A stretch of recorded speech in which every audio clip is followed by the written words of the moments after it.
live, sir. Okay. So we're live early because, not that anybody's even watching, but if you are, poor Kevin. So normally we have Kevin, RJ, Little Ron, and Brian.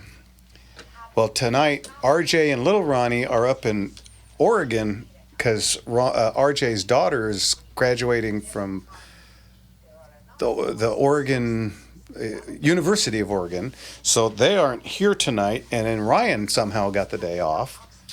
So Kevin is doing computer, the board, phone calls, and something else I can't remember now. I think Ryan's dad came in from out of state. Oh, okay. So poor Kevin's running back and forth. So he said it would be easier to just turn it on early. So, huh? We're all down? Yeah, we're already on live. And yes, my face is red. I drove a convertible on the freeway for an hour and a half today. And this is what happens. This is what you get. No helmets in convertibles, you know.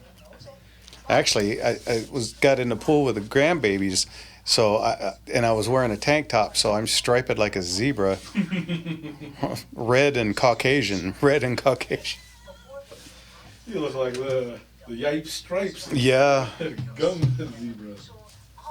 Internet connection has been restored. Boy, nobody's even on yet.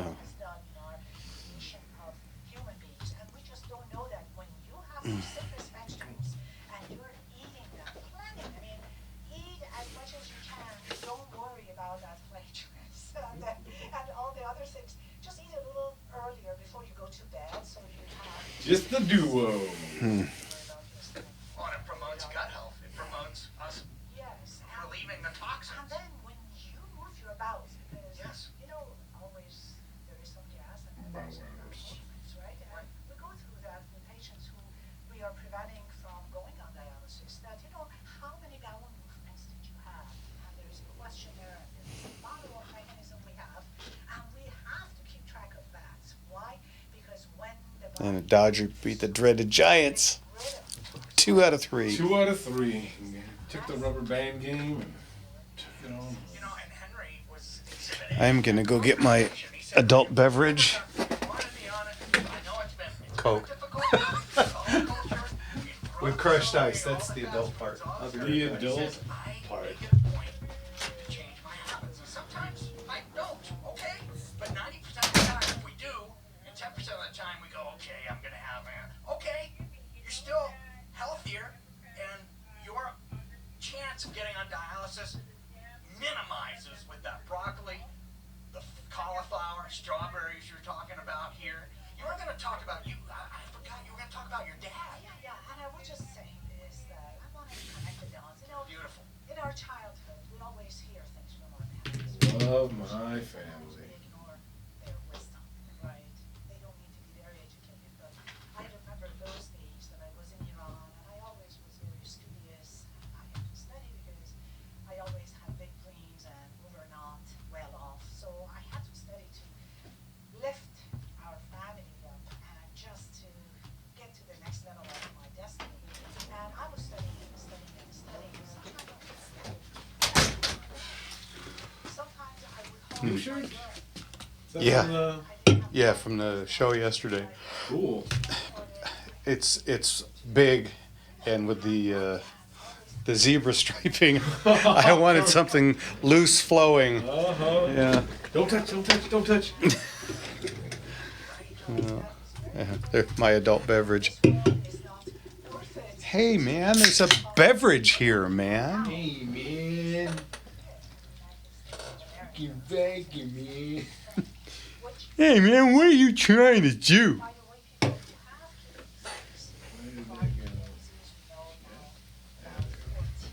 I have talked to you and talked to you and talked to you, and I'm done talking to you. Good. Does that mean you're done spitting on me too? I'm not done talking to you. I watched the clip, and it was when they're in the loony bin, and Paul Rubens is in there. I'm sorry. I'm so sorry. I'm sorry. Yeah. And then when he leaves and comes back, I'm not sorry. I'm not sorry. Oh, I could watch that part over and over again. Well, toxic protein that when dialysis cannot Up in Smoke first came out, my papa just passed away, and so everything was pretty somber around our house. And my sister, she's 8 years older than me, she came up to visit us, and she took me to go see that. And this is about maybe a week and a half after everything, the burial and everything, and I was pretty low, pretty blue, and I don't think I ever completely sober.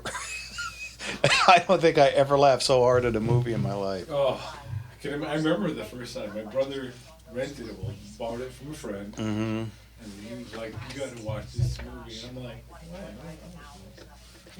I was a kid. Yeah. Couldn't stop rolling. Right. As to how ridiculous it was. It was like, okay, I get it now. You keep on knocking, but you can't come in. It's me, Dave. Hey, man. What are you trying to do? French fries, soda. I mean, start What about as soda? much as you can. And in order to satisfy that kind of craving that you might have for these foods and drinks, add a little bit of food. Hey, we're on all four. Your stomach is Kevin, just give me the 4 for 4. once you do that, then there is less room for toxic material. And this is just the first trick that we show our patients who we are trying to prevent from going on dialysis, because once their metabolism is converted into a non-inflammatory metabolism, gosh, the kidney starts repairing itself. yes. And the healing power that God has given us only is activated when there is no inflammation. And you've seen this reversed over and over and over again. And over again. And this is like a trend in my office that I say, hey, my secretary, I call her and I say, wow, this one, another 5 points improvement, another 6 points improvement, another 11 points improvement. So instead of going closer towards dialysis, you're going away from dialysis. But I can't tell you, nation, my beloved listeners, how much I love you and how much I pray for peace all around the world, and how much I pray for your health, which is in your hands and in your minds. And at this end of the hour, I want to say thank you, Big Wave Dave, and all of you for having listened to my show. Big And Wave knowing Dave. that Big God wave, Dave, man. Good guy. Tasty waves and You know, babes if galore. any of the wisdom that Dr. Zara Tabasian has given over the course of the last year, I mean, we invite All I need is tasty waves and a more of who you killer are buzz. tonight, even if you said, I never even thought about, those vegetables and maybe replacing a lot of my life with that. That was my skull. I'm so wasted. Dr. Zara Tabasian has helped you I mean, in her guidance. I know Would he's you go ahead and go to spirituallysexy.com. relatively moved Your on best from that gift, role, but $5, never $10, be forgotten. $15. It's the only one I can think of him in. Consultation with Dr. Zara. 310-671-2420. 310-671-2420. And this Father's Day night, Dr. Zara Tabassi. We wish you a Happy father. Father's Happy Father's Day Day. to one and all. Spirituallysexy.com. We'd love to have you. Until next week, go ahead and opt in your best gift to help Dr. Zara keep caring for souls. And don't worry, even if you're in stage 5 of kidney disease, there is hope out there, and I can reverse it for you. And don't lose hope. With God in us, all things become possible. Oh, don't forget my On our website, little smile. spirituallysexy.com. Appreciate you, friends. Next week, we could have the man himself do it.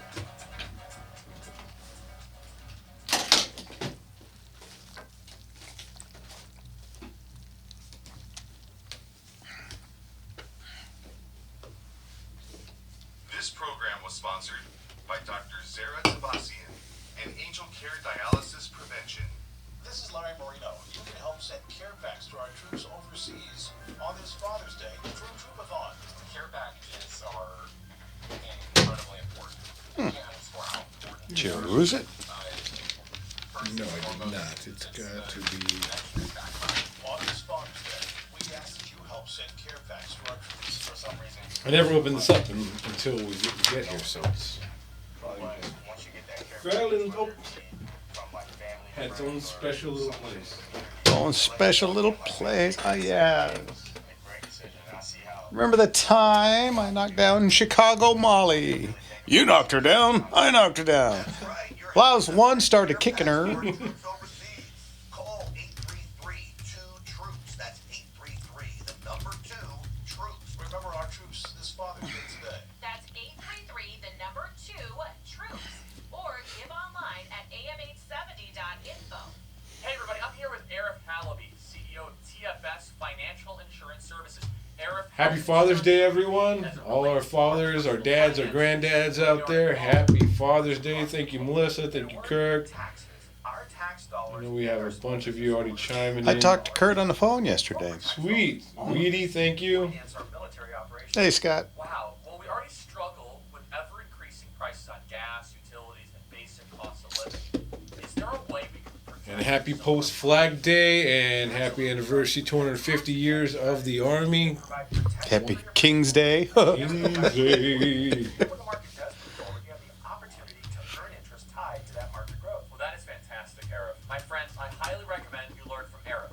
Call him for a no-obligation meeting to see if you are on the right track or need to make some changes. Call 888-99-RETIRE. That is 888-99-RETIRE. 888-99-RETIRE. Taylor, LA, Glendale, AM 870. The Answer. Breaking news and talk from the voices you can trust. The Morning Answer with Jen and Grant. Prager, Kirk, Hewitt, Elder, Levin.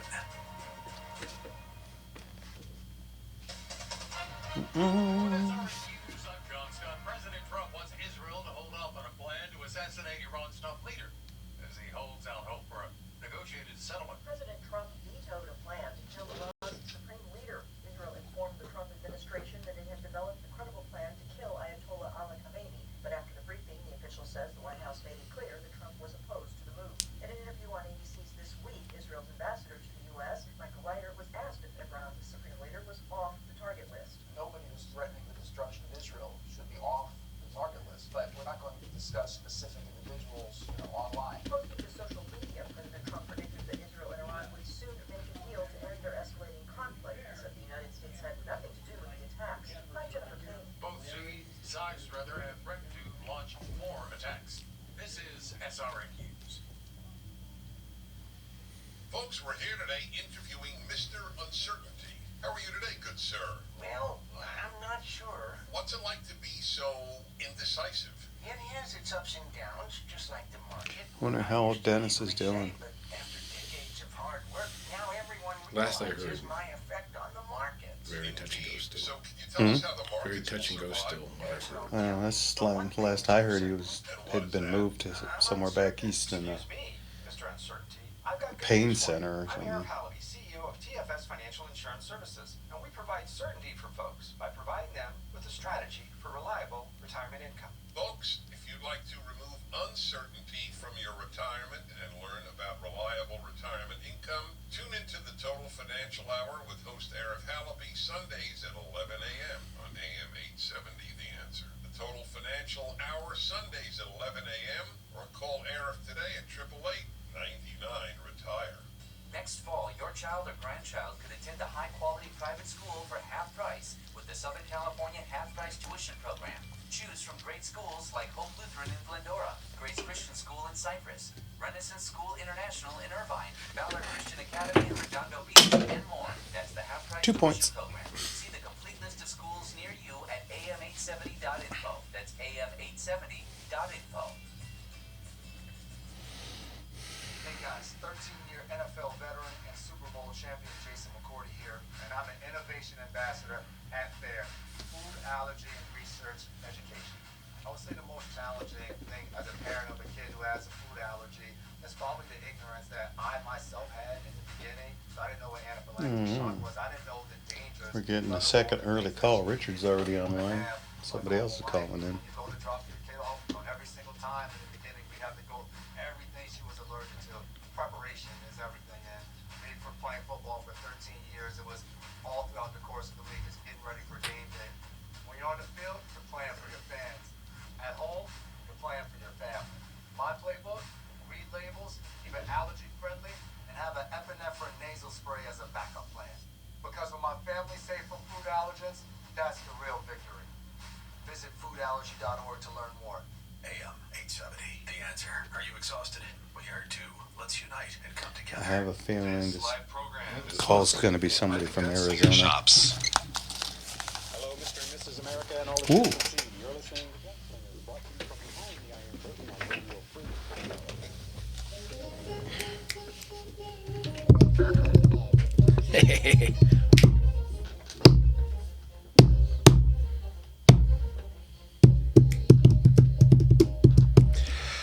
Good evening, everybody. Welcome to Gunslingers right here on The Gunslinger Syndicated Radio Network. That's us from San Diego to San Francisco, from LA to Phoenix to Vegas. And all over the internet, folks. That means YouTube, Facebook, Rumble, X, and if you can find us anywhere else, iHeartRadio as well. Make sure if you're catching us on any of those platforms, you are liked, you are subscribed, and you are just sharing this with your friends. It's going to be a great show tonight. Happy Father's Day. Happy Father's Day to everybody out there. And again, this is a live show. That means that we take your phone calls.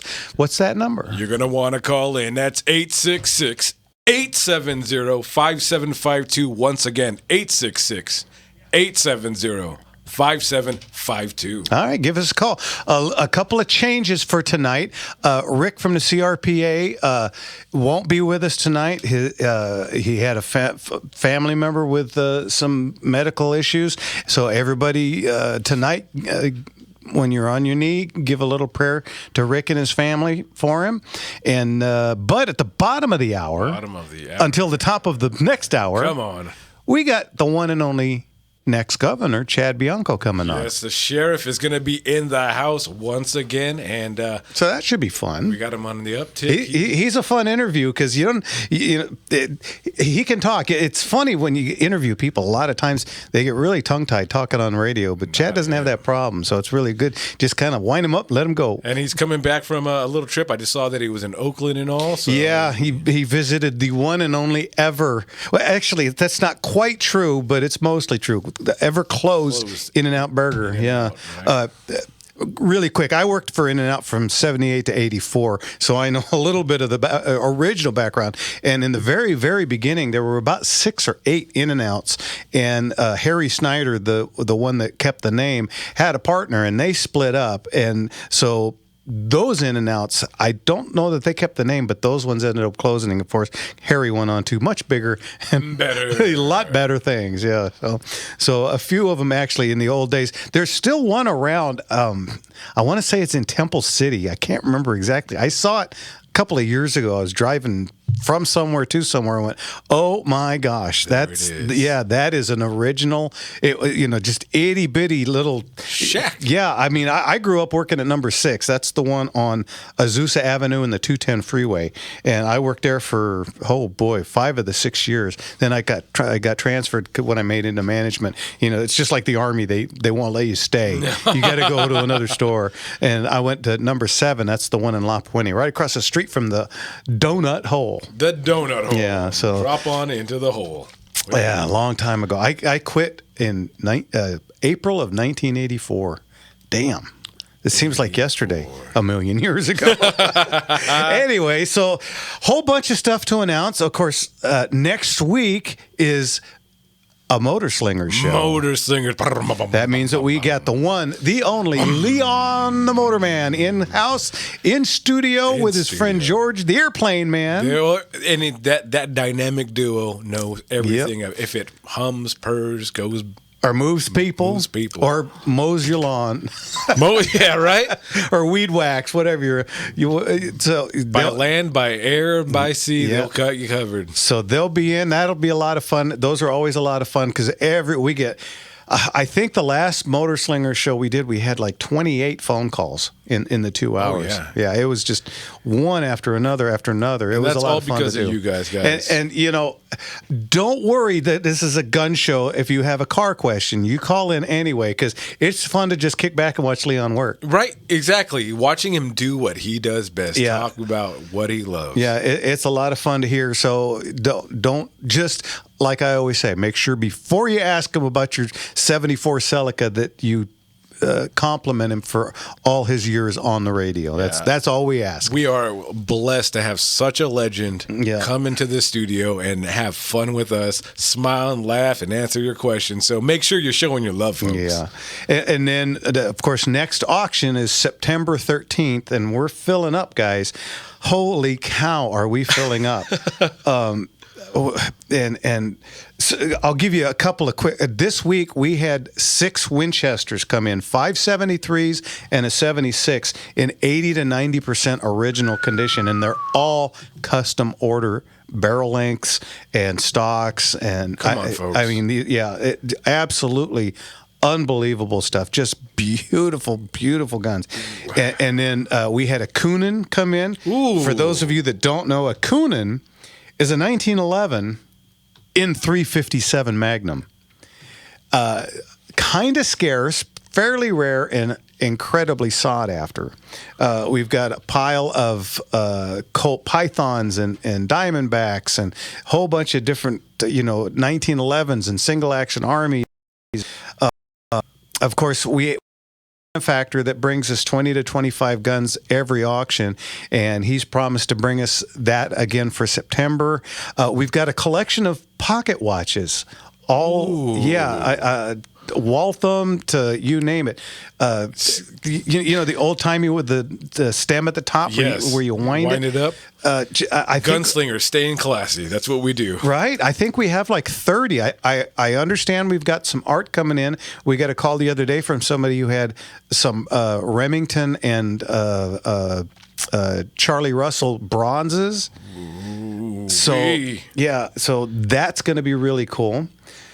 A lot of stuff coming in, and we're almost done. So if you have something that you want to bring in, I'd recommend you do it soon. Exactly, because this one's already this big and it's almost full. I mean, literally almost full. Yeah. And then December it always feels like it's half a year away, but it's right around the corner. And that thing's going to be filling up, especially with our December one as big as that is. Yep. With everything, with, again, the jewelry and the antiques going into that one. And then especially when we look back at this last auction, the high-end stuff that we have in. Mm-hmm. So what's going to happen is that everything's going to be elevated, and you guys are going to want to get in when you can. And speaking of the auction, today at Highway 39 Event Center in Anaheim, they had the Father's Day car show. And so the old gunslinger got out one of his cars and drove down there. I took out a 1965 Malibu convertible that's kind of choice. Anything you have. So if you guys are looking at me online and wondering, why is my face all red, it's because I drove an hour and a half on the freeway. Oh, there it is. Yeah. If you're online, that's the car I took. And okay, get this. When I first got this, when I did the wheels and tires, I told them I wanted red line. With the American rims. And they said, oh, yeah, no problem. And they gave me black walls. So I get it to the place today, and my wife Kathy's with me, and we're walking around, and I saw a 65 Goat GTO with the red lines, and I'm telling her, that's the wheels that I wanted to put, the tires I wanted to put on that car, but they screwed up and gave me the black walls. She goes, oh, that's a bummer. And so Mike comes out and he looks at my car. What does he say? Great car. You need the red walls. They look really good with the red lines. It's like, come on. I know. Oh, couldn't believe it. So anyway, speaking of red walls, let's get to Richard. Hey, man, smooth How like are you, silk. Richard? Smooth like silk. Richard? Evening, Richard. How you doing, brother? Feet don't fail me now. Yeah, Kevin's running from one room to the other. Okay, Richard, are you there now? I'm here now. There you are. What's going on? Well, the thing is, I was expecting Leon, so I've got to change my question a little bit. Next week. And, okay. So what I was going to do is, a lot of people are wondering about, on airplanes, they ride on the airlines, they notice those little tiny wings at the end of the wingtip. Oh, yeah. You know what I mean? Yeah, little things kind of stick up. Kind of vertical. Yeah, those are called winglets. And a lot of people misunderstand them. They think that they're there to help the lift, and really what their main thing is to reduce the drag. Yeah. And that's how they mainly help the aircraft, is by reducing drag and allowing their performance better. And it's kind of like the same thing as you've seen semi trucks going down the freeway with the big things over the cab, the plastic things, and on the sides. Same thing. They don't make the truck go faster. They allow it to go faster by reducing the drag. Okay, so anyway, that's the thing about winglets. Okay. If you ever wonder about those, they're there. So they're not sights, is what you're saying. So like that. Okay. I want to make that point. All right, very good. You got a joke for us tonight? Yeah. Now, what would you call a 18-wheeler loaded with ammunition, but it does not have a manual transmission in the tractor? How would you define that? An auto. I don't know. A semi-automatic. Oh! All right. Hey, Richard, did you hear about how important the guy who created the knock-knock jokes were? No, I didn't. Well, I heard he got a Nobel Prize. Oh, gee. Nobel! No. We're not doing the back and forth. Oh! Richard, we'll see. Next week, Leon will be in. All righty? And I'll be there. Okay, we'll talk to you then. Love to hear it. Thanks. And maybe we'll see you at the Condors next Saturday. Ooh. Well, I'll need to get an invite, but okay. All right, talk to Leon. We'll see you then. All right, talk to you later. Right, bye. Bye-bye. Bye. You know, Leon took me 2 years ago. Yeah, I remember. Yeah, that was a lot of fun. Really cool deal. Remember, you were following him around and see what a real celebrity looks like. Man, I tell you, there were hundreds of people here, and every one of them knew who Leon was. Of course. It was pretty cool. Yeah, I just walked. I was kind of I was holding his coattails. Yeah, just as he walked around. Making sure he didn't drag nothing. Go ahead. All right. Again, a little different the music tonight because anybody that listens to the radio, you know why we're going to do it, but it's going to be Beach Boys night. Nice. Yeah, they gave me a lot of joy, so let's share it. Yeah, okay, absolutely. You're listening to Gunslingers right here on the Gunslinger Syndicated Radio Network. And we'll be back with some phone calls right after this. Yes, sir.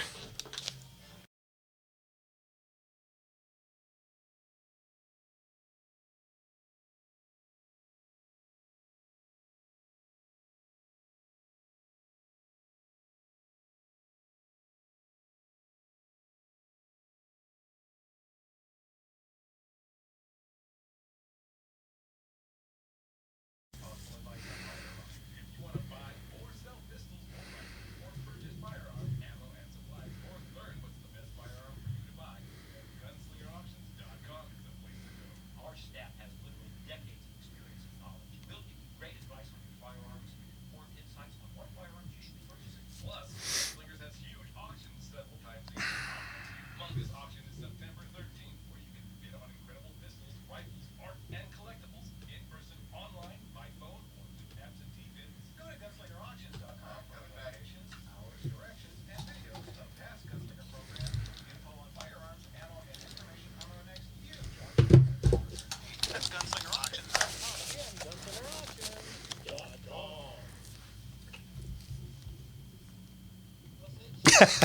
I've been out feeding in my head. I come in late at night and in the morning I just lay in bed. Oh, Ronnie, you look so fine. And it takes much time for you to help me, Ron, to help me get her out of my bow, bow, bow, bow, bow, bow, bow, bow. Welcome back, everybody. Like I said, growing up, it's just part of being Southern California, the Beach Boys, and it's such a shame that the brothers have, over the years, of course, Dennis and now Brian and. So I just said, you know what? Screw it. We're just going to do an all Beach Boys night. So every song tonight you're going to hear is going to be, and my last one, of course, everybody already knows, but the last song we do for the night will be my favorite Beach Boys song of all time. One thing that I did this weekend is that my son's music instructor invited us over to have some dinner. He's got a bunch of old musical things, and one of them's a player piano.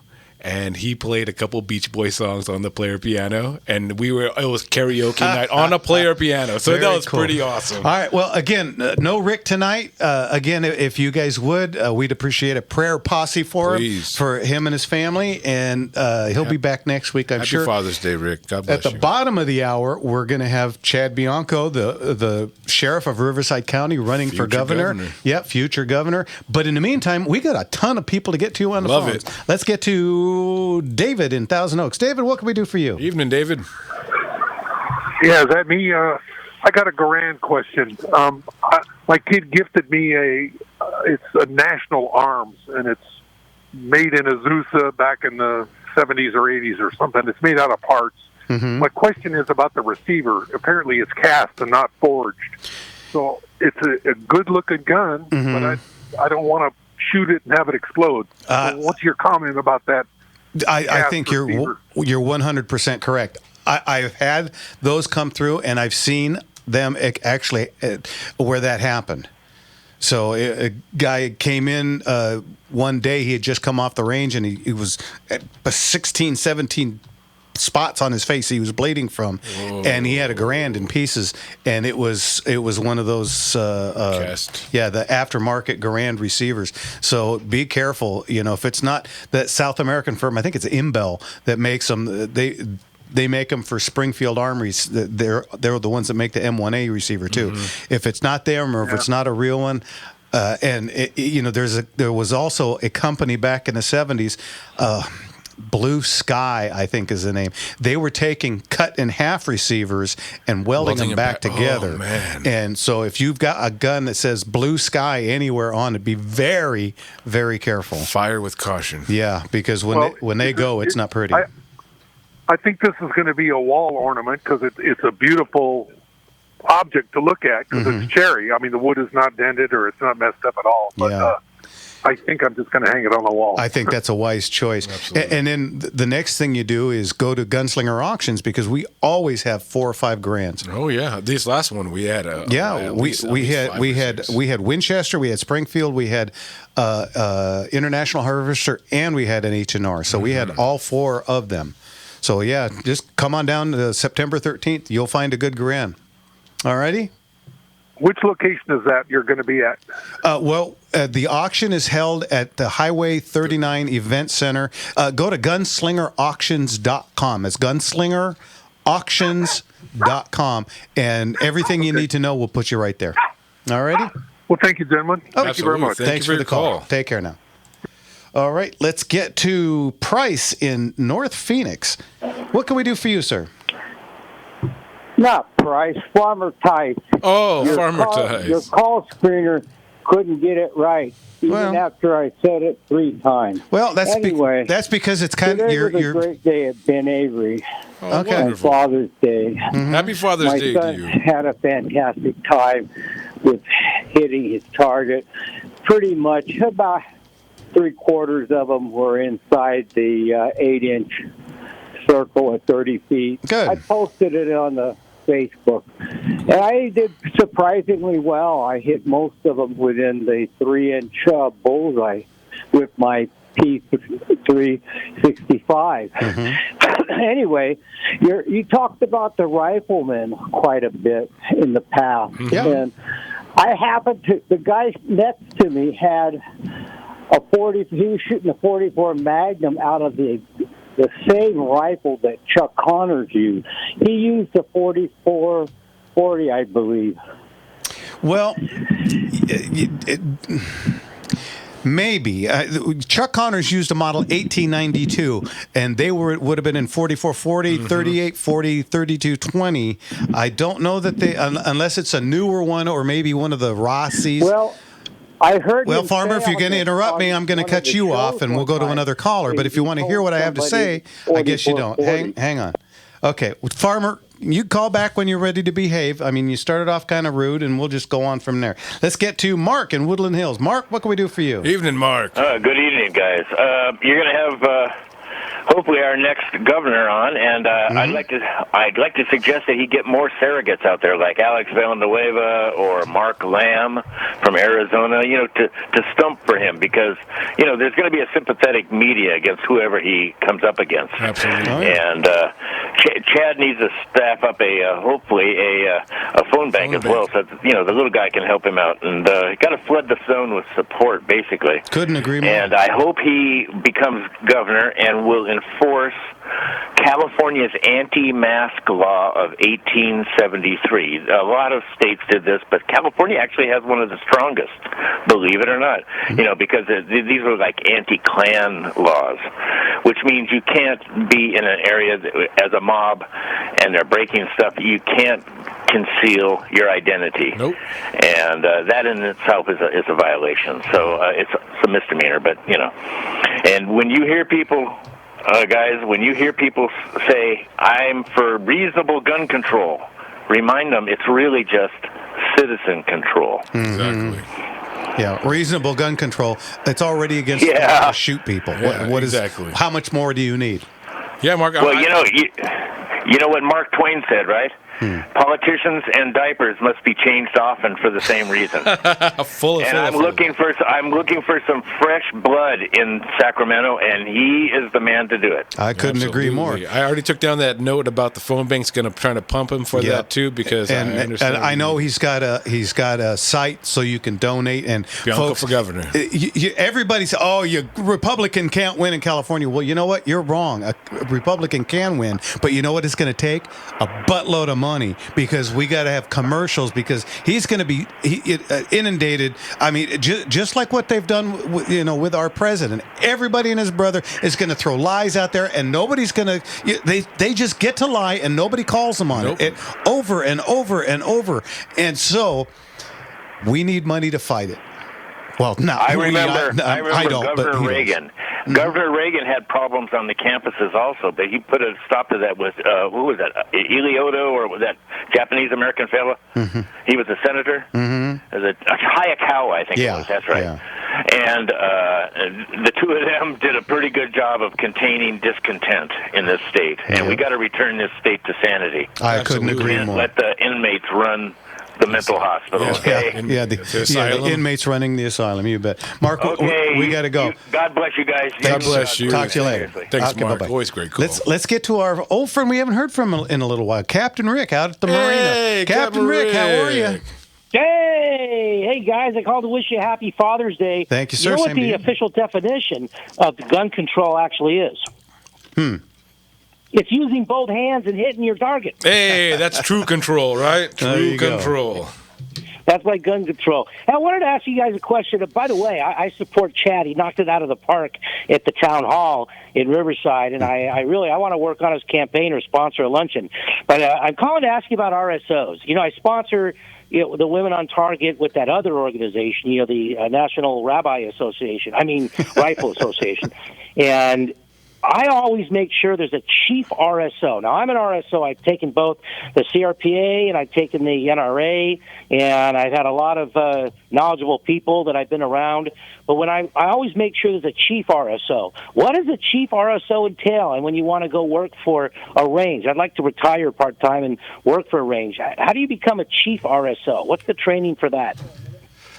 I honestly don't know, but I'm sure we'll Jimmy write that down, and right now. If we get the time, we will ask him. Well, we're going to cover a few things that have been dogging him that we're going to get right out of the way right up front, and then I want to ask him about what would he do if he was in charge while all these protests are going on, and of course, what does he think about Second Amendment laws in California?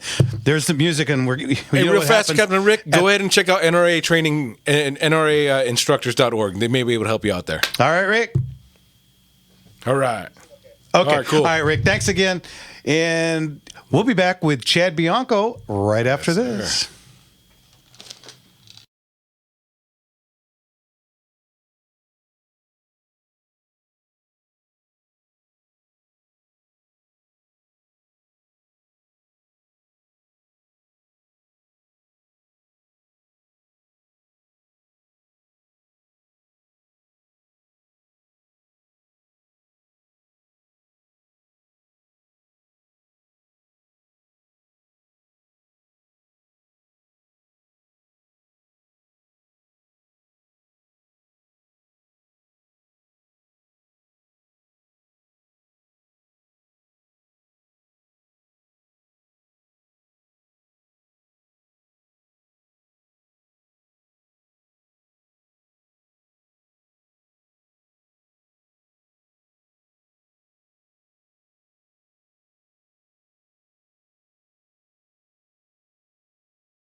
Long intros. Well, she got her daddy's car and she cruised to the hamburger stand now. Welcome back. You know what? Okay, really quick. Everybody online is no longer hearing the music, and here's why. We only have 20 seconds, and then these guys start pulling our you know, that's how come we got kicked off of one. We get kicked off of, you know, another one for 2 months because of this. Long story short, because of the music going, because, you know, I tend to go a little long with the music. You know what? I put that online just because they were saying it online. I said Kevin is jumping back and forth, and he's trying to make sure the stream stays up the entire time. So he's trying to keep it kosher for we're not going to do music. So unfortunately, you're going to have to just listen to us singing. Anyway, on that note, let's get to our friend Chad. Chad, how are you? So he's trying to. Hello. Oh, there we are. Hey, how man, are you? Chad. Sheriff, how are you doing? I'm doing well. How are you guys? Doing good. Doing good, sir. Wow, so you just got off a whirlwind tour, huh? Yeah, busy man. Yeah, it's been crazy for the last couple of months. I can't even imagine. It was really cool seeing you at the IE Conservative Convention, taking that picture with you. It's always great seeing you, and great to see you out and about, in with the people.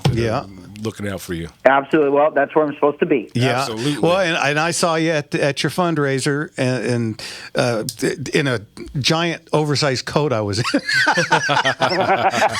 That was a coat from when I was large. It's all good. Anyway, oh boy, so it's sad about that In-N-Out up there, isn't it?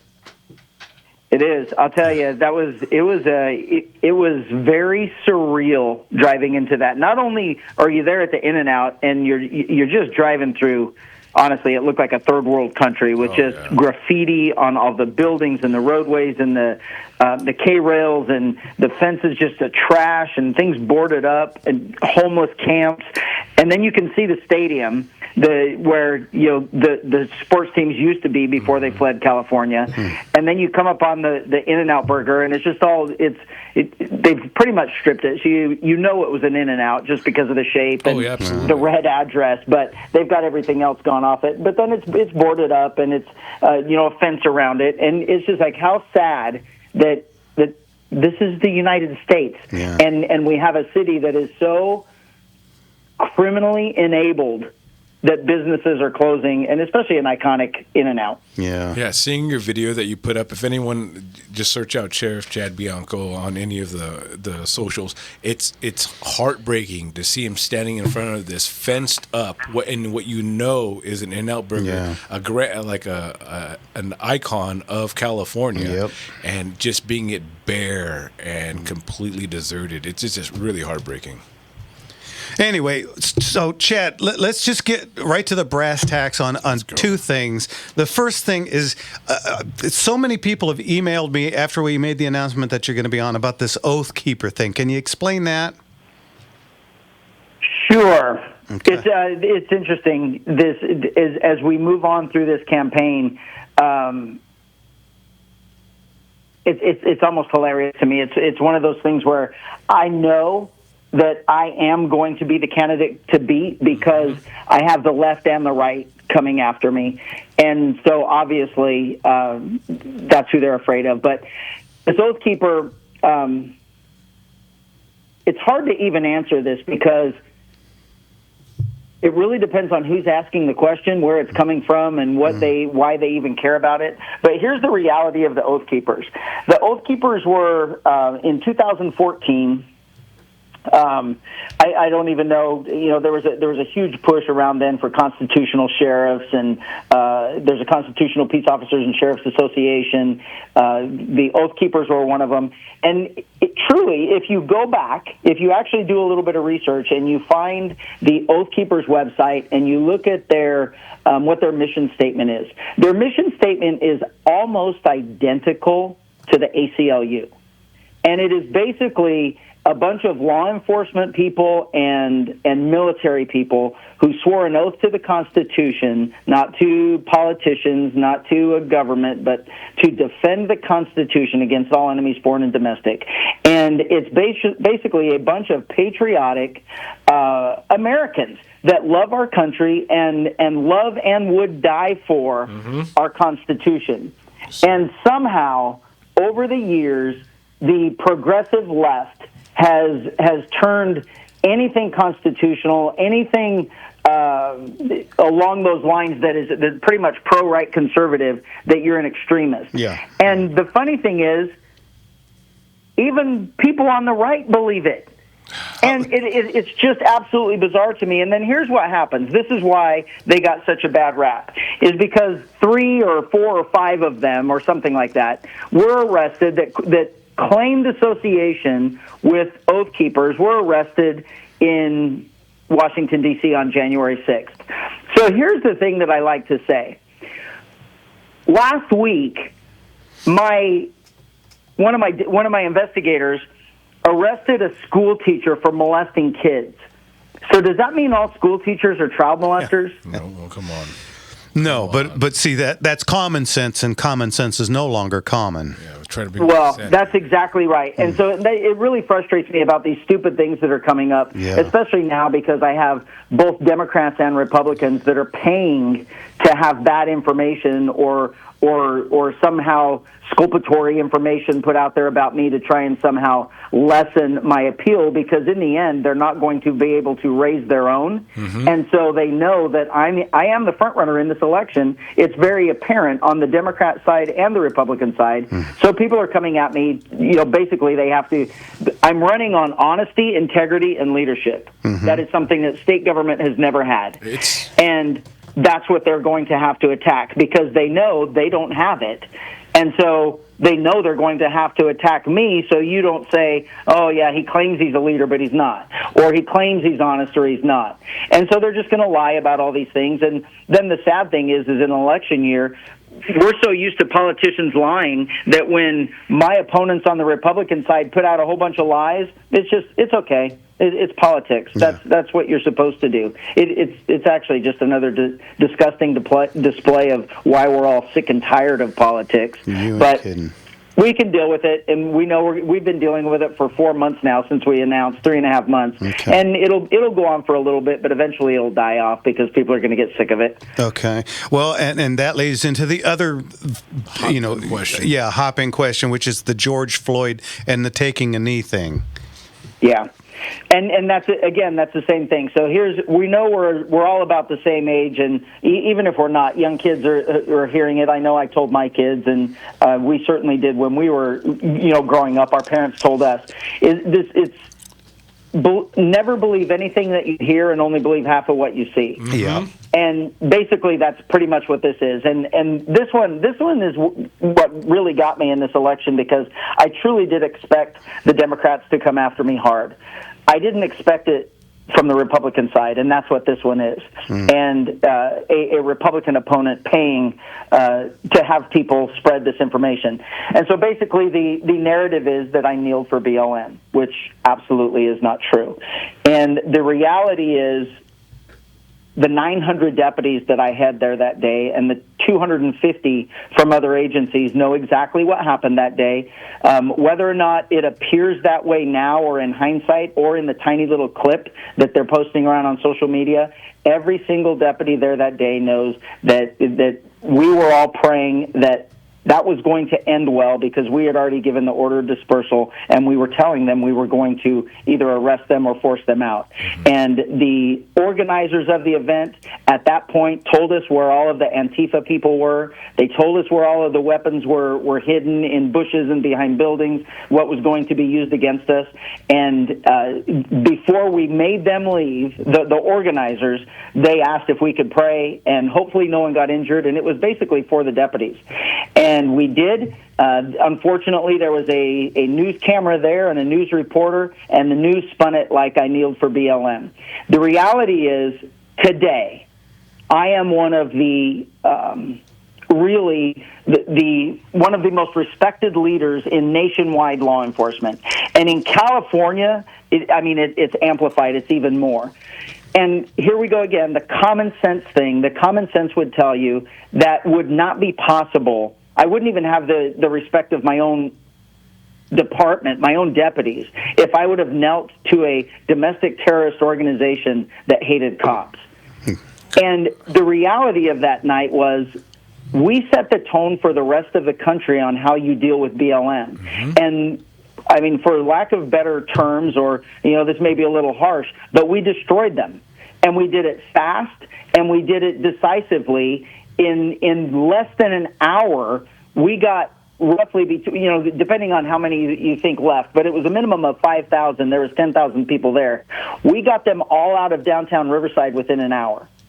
We had multiple people arrested. We had no injuries to deputies, no looted buildings, no destroyed buildings. We had one window of a building that was cracked that they ended up replacing, and we honestly don't know how it got cracked or even if it had anything to do with that, but they reported it the next day that they had a cracked window in their building. But regardless, they left, and they have never come back.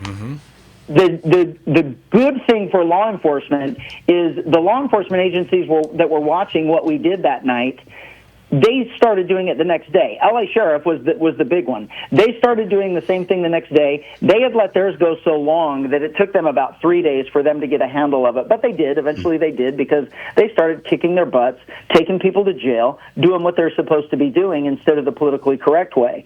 And the whole thing about this whole thing is, I've explained this so many times, and it doesn't matter, because you have some people that they're sitting on their couch and they're watching their TV screen, or they're watching their computer screen, or sitting on their phone, safety of their living room or wherever it is they're sitting at the time, and everybody's an armchair quarterback that figures out what happened and how they would have done it best.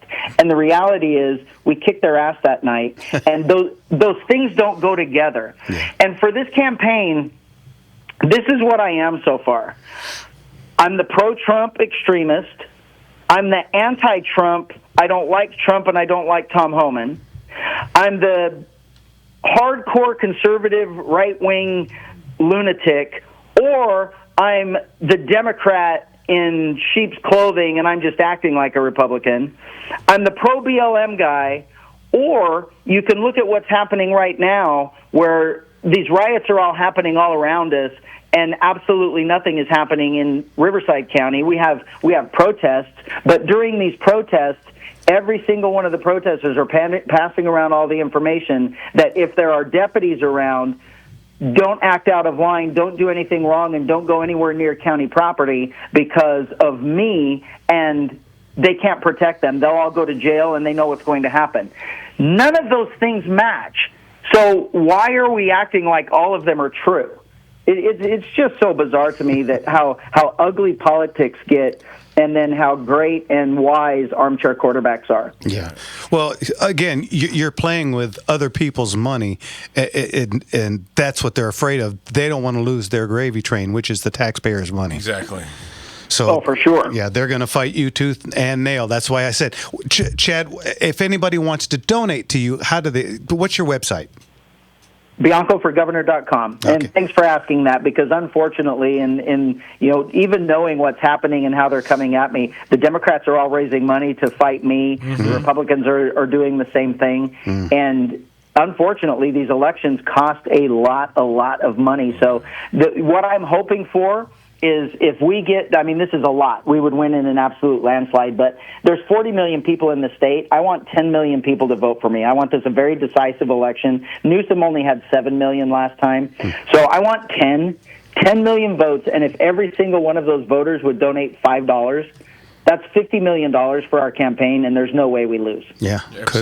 Well, Chad, I'll be sending you a check tomorrow. So so I appreciate it. BiancoForGovernor.com. We made it really easy online. Yeah, and if all of our listeners that are, and anyone you know that are just pro 2A already, those numbers are able to kick us over that line, folks. Because just think about that. Yeah. Okay. So. Yeah. So I know you guys have talked about that. That's even crazier. With all the protests in L.A., if you're governor, are you going to be like Ron DeSantis? How is Chad, the governor, going to take care of this stuff?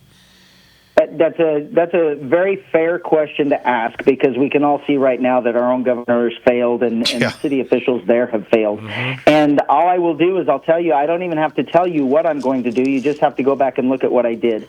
We protected Riverside County in 2020, and we did it so well with such an overwhelming use of force that now, 5 years later, when these riots are coming again, the rioters, the bad people, and I don't care about the protesters, it's our First Amendment right to protest, and we've had some great encounters with protesters and deputies over the last several days, but the idiots that are coming just to destroy and just to cause problems and everything else, they're avoiding Riverside County. They know they're not going to come to Riverside County because they know they are going to get beat down, they're going to go to jail, and they're going to be prosecuted. We had, over this last weekend, we only had one arrest, and we only had one negative encounter with any protesters. And this one particular person got in the face of a deputy. He pushed the deputy, and he was immediately taken to the ground, and he was arrested and booked into jail. And everyone around him, I mean, even the protesters are like, well, we warned him. And that's what's going to happen with me as the governor. In this particular case in L.A., rather than fighting and blaming the president and suing and all of this garbage, as soon as this happened, and actually it would be before, because I would actually have a relationship with law enforcement and we would be all on the same page, knowing that something bad is going to happen, and it doesn't even happen to these planned protests, which they truly were, but you can also say when the Lakers win the championship and LA gets burned down. You know those things are going to happen, and I would have been on the phone with the chief of police or on the phone with the sheriff saying, you have all the resources from the state that you need. Let me know what you need. Let me know where you want them and the personnel, and we will make sure that people can have a good time, people can protest, whatever it is they're going to do, but anyone that's there to violate the law is going to be arrested and prosecuted. And that is the only thing that should be happening. And unfortunately in LA, for the first 4 or 5 days, all we saw was the bad part, and nothing was happening on the law enforcement side. Yeah, it's no nonsense from the jump, and that's what we're hearing, and that's what we need to hear in the state, with especially how things you've shown apparently that from point A to Z that it doesn't happen in your area because you've stopped it there. If you had bent the knee literally and figuratively, things would be run over like they are in the different counties around there. LA. Yeah, exactly. Okay, now let's switch gears a little bit because this is a gun show. Absolutely. Okay, so you've just been elected governor. What are you going to do? And actually, what can you do about these horrid gun laws that we have in California? Yeah, so all of them, unfortunately, all of them are laws. So there are a lot of things in the state that I can change with a stroke of a pen. Any type of regulation or something like that can be removed or changed with executive order. But a law, that's a little bit more difficult. But here's the deal. Our legislature tries to push about between 2,000 and 2,500 new laws on the books every single year. Yeah.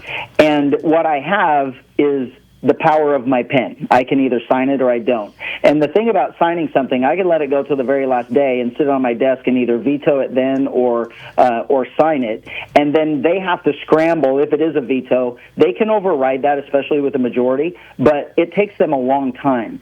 So they're going to want the majority of these bills passed. So the rule going in is going to be, I'm going to have my list of public safety laws that absolutely must be repealed, changed, or altered, or whatever the case may be. And I will not sign one other bill into law until my list is taken care of. So if you want a bill signed, you better bring me another bill that reverses one of the bad ones that you've done in the last 20 years. And it's going to be relatively simple. It may not happen on day one, but it'll happen on day 40 and on day 60 and 90 and day, 6 months in. And by that first year, the majority of all these bad laws that make good people criminals will all be gone. We will get past this fake notion that guns are evil, and somehow guns commit crimes instead of the criminals that commit crimes. And we're going to change the narrative that California is anti-2A and that guns are somehow bad, because the facts can never be changed, and it's bad people that are bad. And a gun is just a tool in a bad person, and sometimes it takes a good person with that same tool in order to win that match that's going on. I agree. And if you decide to overhaul the DOJ, I know a guy that would be really good at it. I'm not blowing my own horn, but let me tell you. There's going to be a lot of fighting. We're going to be doing. There's a lot of things that have to happen. The Attorney General needs to be replaced. I mean, we have an absolute miserable failure fraud for an Attorney General, and somebody needs to step up. There's got to be a good sheriff out there that. Well, I know a good sheriff that's an attorney that's thinking about it, but there's got to be some good DAs, some good trial lawyers, some good judges out there that absolutely want to do the best thing for California and run for this office and get him out of there, because the last thing we need is an activist. He's a failure, and he needs to go. Once he goes, we can make a lot of great changes through DOJ, what DOJ does, what their roles are, what their responsibilities are, and what they're truly supposed to be targeting. Yeah, because I tell you, we just had a 2-day auction last weekend, and we're doing paperwork like you wouldn't believe. 1,200 guns over 2 days we sold, and the redundant ridiculousness of the things that we have to get done. And you know, we just had a DOJ audit, and you know, we get dinged for this stuff, and it's picayune, silly, absurd. I mean, you know, must have thumbprint. Yet this thumbprint after 3 years can be destroyed. I could go on and on and on, and none of this stuff is for safety. It's to get at the gun dealers, because if they shut us down, there's no more choice. You know, it's just. So, go ahead. Yeah, you're exactly right. And this has nothing to do with anyone's safety. This has nothing to do with making something better. This is about making something so difficult, so onerous, such a regulatory red tape disaster that you don't even want to do it anymore. Yeah, that's what it's designed for. The it's illusion of lawfare. safety to kind of and enable more inhibitors to your right. Safety has nothing to do with it. And I texted you a bit ago. My friend up in Tehachapi is still waiting to hear from your guys. You got to get up there. They got a whole rodeo area ready for you. Very good. We're working on that. Did you text me the name of the person? You know what? I don't remember if I did or not, but I will after the show. I'll text you his name and phone number. Very good. We've been up there once, and then with some of the people that we spoke with, they're working on getting me up there for a big event. Yeah. Hopefully that person's already wrapped up in it. But if not, we'll double it. We'll make it twice as good. Okay. Because when Larry was running for governor, Larry Elder, he did a talk right from my friend's restaurant, and they long story short, I told him, well, I don't know if he wants to just do a restaurant. He goes, we're going to get him the whole rodeo ground. So yeah. So okay. So I think that would be good. Anyway. Go ahead, Jimmy. I know. On your point of getting new and fresh and actual patriots, and it's terrible that they're villainizing the word patriot and prayer, two powerful P words that they're doing. But to kind of reestablish a lot of people in these places and all that, to re-educate California, I think that's a big thing that you're doing, and I think that to do that, to especially arm, to keep our families and our two-way safe, I think that's what you need to do. I think there's got to be a flush of what's been told and the rhetoric that's been here and I think you have the voice to change all that, and I think everyone needs to hear you. So. Yeah, you're exactly right, and we've got a year to make that happen, which is why I don't sleep in my own bed much anymore. I'm getting pretty first name basis with flight attendants and car rental people, and it's getting crazy. No, I just got a text from my wife. She said she went on your website. She donated $100, and it was really easy. Absolutely. And very good. We'll tell her thank you, and thank you. Is there a phone bank coming up? Because everyone's been biting at the bit for that, just in case they're going to be able to help you out in any way they can. There will be, and I'll tell you what, you can go on the website and you can sign up to volunteer, and there's many different parts you can volunteer for. And when we get to that point, we'll have that list of that spreadsheet list of everyone that's helping. We're up to about 10,000 so far, volunteers for various different aspects of the campaign. It's very early right now. It's about me getting out, me speaking, and trying to raise money. The hard campaigning and those types of things will be after the first of the year. All right, very good. Really quick, Chad, I'm a really good auctioneer, and if you need an auctioneer to raise money, let me know. Again, what's the website? We got 45 seconds left.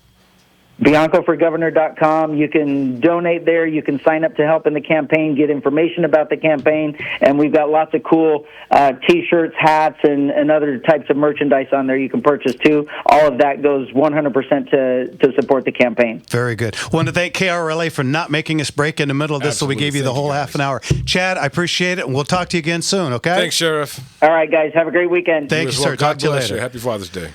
Okay, we're running late. You're listening to Gunslingers right here on the Gunslinger Syndicated Radio Network. And we'll be back with our power second hour.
Well, East Coast girls are here. I really dig those styles of wear. And the Southern girls with the name they knock me out when I'm down there. Welcome back, everybody, to Gunslingers, right here on the Gunslinger Syndicated Radio Network. And we didn't really do that right, so it is now our second Power Pack Hour. That means it's phone call time. What's the number, Jimmy? Everyone's going to call in now at 866-870-5752. Once again, that's 866-870-5752. Now, if you got questions about firearms, you got questions, but you want to know what you should get for your first gun, what should you wear when you go into a gun shop? If you have questions about the auction, about how to get your guns in the auction, how to bid on the auction, anything about it. If you saw something in this last auction, you won something in the last auction. Yep. It just happened last week. Jeez. Yeah. Oh my gosh, just a week. Yeah, and I went back there today. It was a lot of fun. They have a huge Father's Day car show at the Highway 39. And so I went down, Kathy and I went down in my 65 Malibu. There it is online again. And it was a lot of fun, except you forget when you're in a convertible and it's hot. The sun actually hits on you. your forehead. See?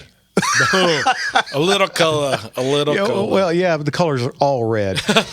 Anyway, so it was a lot of fun. We got to talk with Mike a little bit, saw a bunch of neat cars. It was Pistons and Brunch, and they even had a giveaway, like a raffle, right? Yeah, they had trophies and stuff. I don't think I got one, but we didn't stick around. You know, the family was coming over for Father's Day and stuff, so we didn't. We had to get out of there about right about 11 o'clock. So, but we still had a good time. So again, this is a live show. Give us a call. What's that number? Once again, that's 866-870-5752. Call in now. Come on. Let's have a great time. Really quick before we get to the calls, we got in a really interesting, I don't even know what you call it. It's two Ruger 1022 actions. Okay. Sitting on a tripod with a crank. It's basically a 1022 Gatling gun. I'm like this Frankenstein's monster of a It's an actual kit. Whoa, okay. It's an actual kit. It sits on a tripod, and and believe it or not, it's completely legal. I'll love to hear it. Jeez. Yeah, it's completely legal. Absolutely. Interesting piece, but we got one of those in. That's cool. I mean, like, how long have you had it in for? About a week, I think. And this is at the Azusa store. No, it's down in Orange. Oh man, you guys got to stop and take a look at that. Definitely an interesting deal. I mentioned before, we've got a lot of 1911s. We've got Garands, M1 carbines, K98 Mausers. Marked and unmarked, just about everything you can imagine in firearms. We've just about got it covered. So there's everything from collectibles to as new in box. Because that's what we touch. We're not just a classic firearms dealer. We're not just a modern. We do it all. Milsurp. Yep. We had that John Wayne commemorative this last time, and the Roosevelt one as well, I believe. Come on, we hit on everything here, folks. Yep. And the John Wayne commemorative, these were made in the early 80s after the Duke. I believe his anniversary of him passing away was last week, too. Yeah, I think so. But, they made two Winchester. They made one way back with the silver receiver. That's just the John Wayne commemorative. And then they made one with in a kind of a brushed brass color called the Duke. The Duke. Yeah, I only have ever seen maybe 2 or 3 of those. They're really cool. They're a lot more money because they made a lot less of them. The M40, the Remington M40, we had a few of those that sold in the last auction, last week. We've still got a few more that we'll be running through, and these are Carlos Hathcock. Of course, he's the premier sniper from the Vietnam era, and these things are unfired in the box. Even the box is in 98%. Ooh-wee. Yeah, just absolutely gorgeous firearms. And antiques, we've got it like I said, we don't have anything actually new in box because if they've been registered, you can't sell them as new. So, but we do have them, unfired. Practically, come on, folks. I mean, again, we can't call them new because we're selling them for other people. So, but you get the gist. Previously owned, let's say. Yeah, but unfired by previous owners. Yes. Hang tags still on them. We got in a Browning Diana grade. This is over/under. It's a 12 gauge with Broadway trap top. Now this is an extra wide vent rib that it's not quite a half-inch across, but if you know, and the engraving in this firearm is absolutely impeccable. I mean, the entire, from all the way around, 360 degrees on the receiver is 100% covered in just beautiful game scenes. This is a piece of art. This is not a firearm. It's a piece of art. Let's get to our friend Sean in Covina. Sean, what can we do for you? Happy Father's Day, Sean. And Kevin has wish the three amigos a happy Father's Day. Thank you, sir. I know you're a shy man. You don't want me to do this, but I'm going to congratulate you on being a fine role model, creating a fine dynasty. You took Buckhone's shop, and what do? You reinvigorated it, and you made it into a fine gun store. You took Little John's, and you made it into one of the premier auctions. And you just keep on going and being better and better. So congratulations to you, and you are a great role model, and forgive me for embarrassing you. Well, thank you, sir. And yes, I turned shades of red, except I'm already there. Already there. No, wonderful words. Okay. Already Go ahead. I have a fun with gun question for you, but before I ask the fun and gun question, I don't want to brag or anything, but occasionally I go into Walmart, and what did I see? I saw someone with a black shirt that said Gunslinger's Gun Shop. Oh, and I said, kidding. Oh, I have to have one of those. Are those for sale at your Azusa shop? Yes, we have them there. Okay, good. I hope you have them in XX or 3X because a fat guy wants to buy it. If we don't, just let Andy know. And most of the guys that work for me at the Azusa shop are pretty husky, rather large. A husky bunch. How do you put that politely? Bunch of fat asses sitting around. Bunch of big boys. So definitely get them up there because I have to keep them in, bratwurst and extra large T-shirts. So I believe we have them up there.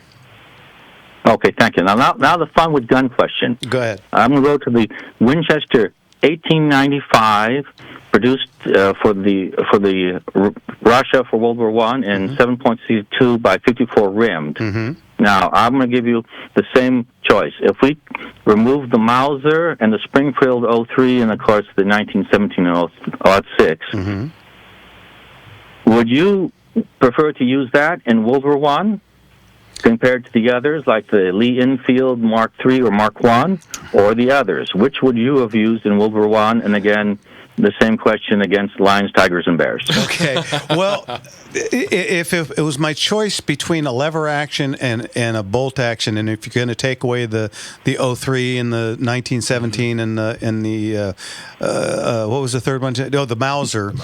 I would go with probably. Boy, I mean, there's nothing wrong with the Mauser or the Mosin 9130. That's in 7.62 by 54R also. The Enfield, I think, would be a choice over the lever gun because if you're hiding behind something and shooting, trying to give, cover fire for somebody, that lever action's going to be a bit unwieldy. You're going to have to shoot, you're going to have to kind of turn it sideways to lever it. Yeah. Whereas, with the bolt action, it's just going to lever up and come right back, and you can keep that, and you can stay down with that. Yeah. So I would say I would probably go with either the Enfield or the Mosin Nagant. Considering I can't, obviously my first choice would be the 03 Springfield. But that's off the table. Yeah, but if that's off the table, then I would go with either an Enfield or the 9130. Well, it would be the 9130 is made under the communists. You to get the good imperial one with the in parallel measurements. So sure. Well, you know the hexagon. that Remington made them for them also. Oh yes, that's matter of fact. You were selling one in your last auction to some lucky person. Yeah, we had I think one or two of them, and the Westinghouse marked and the whole 9 yards. So and they went for a pretty penny. Oh, they did. Yeah, did. so well, they should. That's a great gun, and like I was telling our people that last time, that was a great thing to get. Now I will add one little thing. The Australian company Liscall made a few forged M1 receivers, which are good too. Anyway.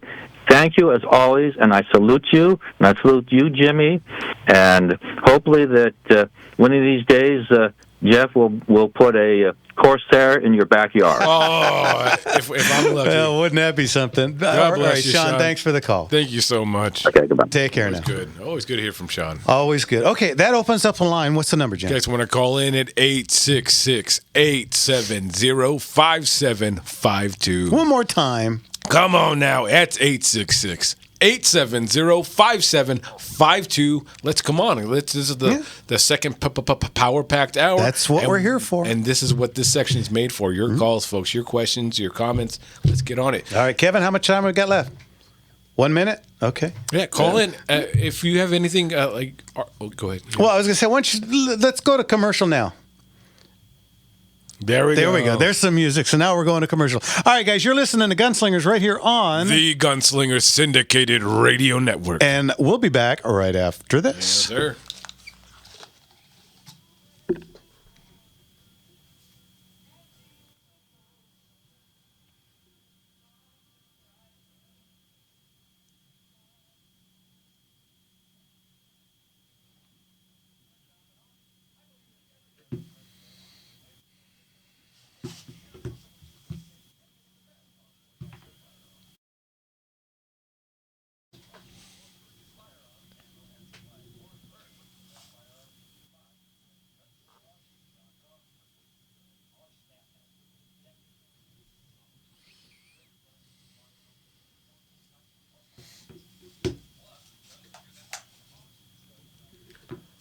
A pretty penny. Always make you think.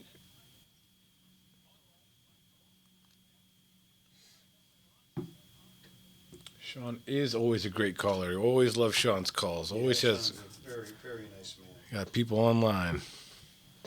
In case you're wondering why I keep looking at my phones, I have these two crows that keep jumping on my roof and setting off the alarm. Come on a safari with me. Come on a safari with me. Early in the morning we'll be starting out. Somebody gonna come along. We're loading up a board with the boards inside and heading out singing our song. Everybody, come on, babe, go surfing with me. Yes, I'm gonna take you surfing with me. Welcome back, everybody, to Gunslingers right here on the Gunslinger Syndicated Radio Network, baby. All right. Again, don't forget next week. It's the Motor Slingers. The Motor Slingers show. We'll have the one, the only, the legendary Leon the Motorman. Yes, sir. And his sidekick, George. George, the fly guy. So if you want to talk about cars, if it hums or purrs or moves people or weed whacks, we'll cover it. And we're still touching on what goes bang, folks, even if it's the backfire out of your car. Yeah. If you got gun questions, you can call in with those two. Of course, you're not doing that much tonight. I know it's a holiday and such. We don't have our whole crew in there as we usually Everyone's do. queuing up right now and enjoying some time with the fam. That's fantastic. While we got a minute, last week, and I am so guilty of this. Last week we did a 5-hour auction on Saturday.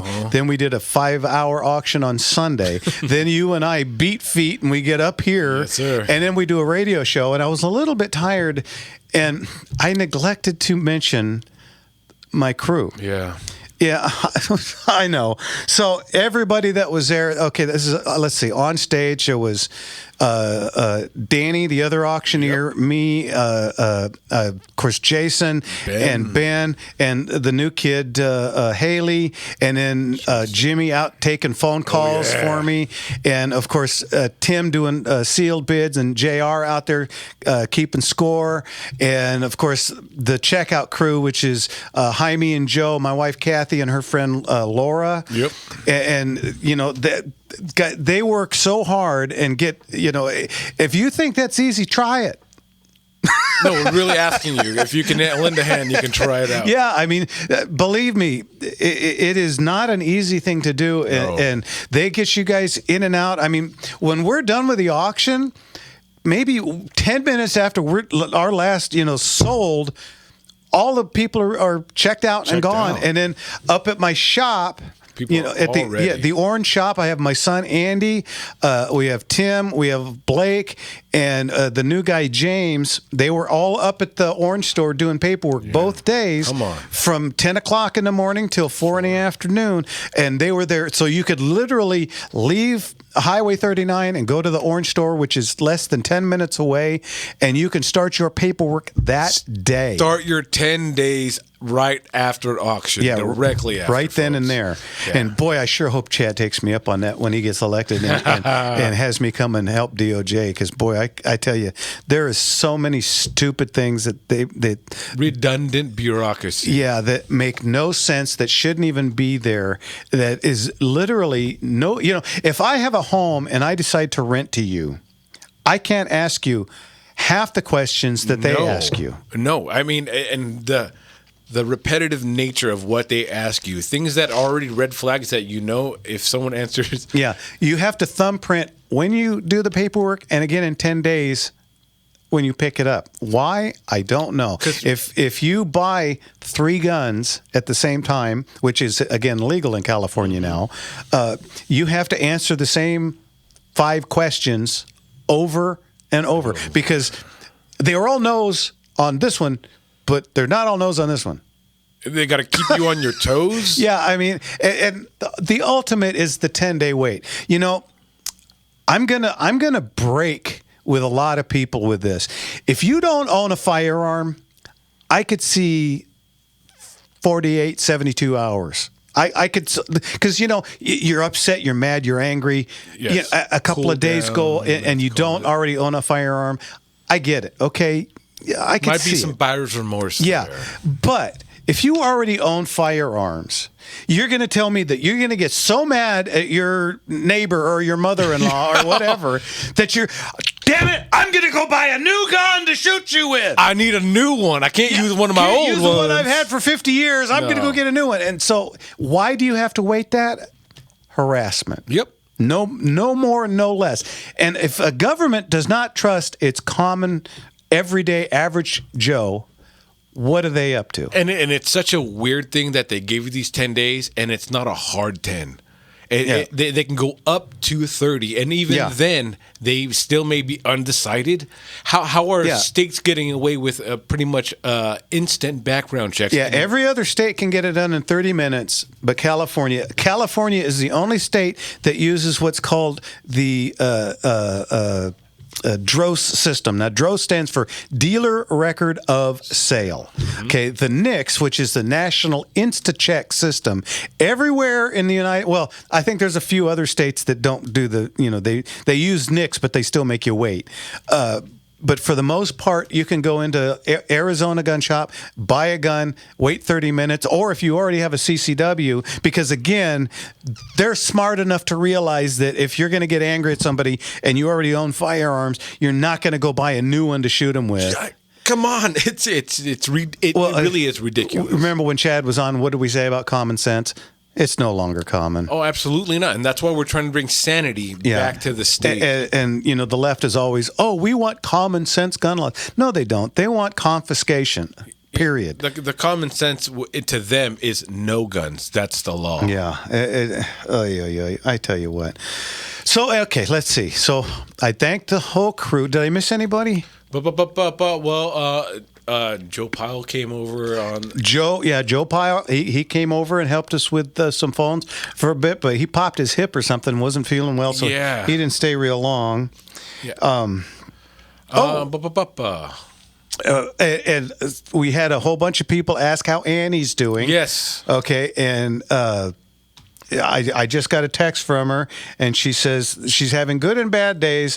They go back on Friday, and they're going to try and swing by and say hello. So good deal. God bless. And Annie, I know you guys are listening. We're all much more worried about John than we are you, because John is going to have to do things. And we all know he relies on you for everything.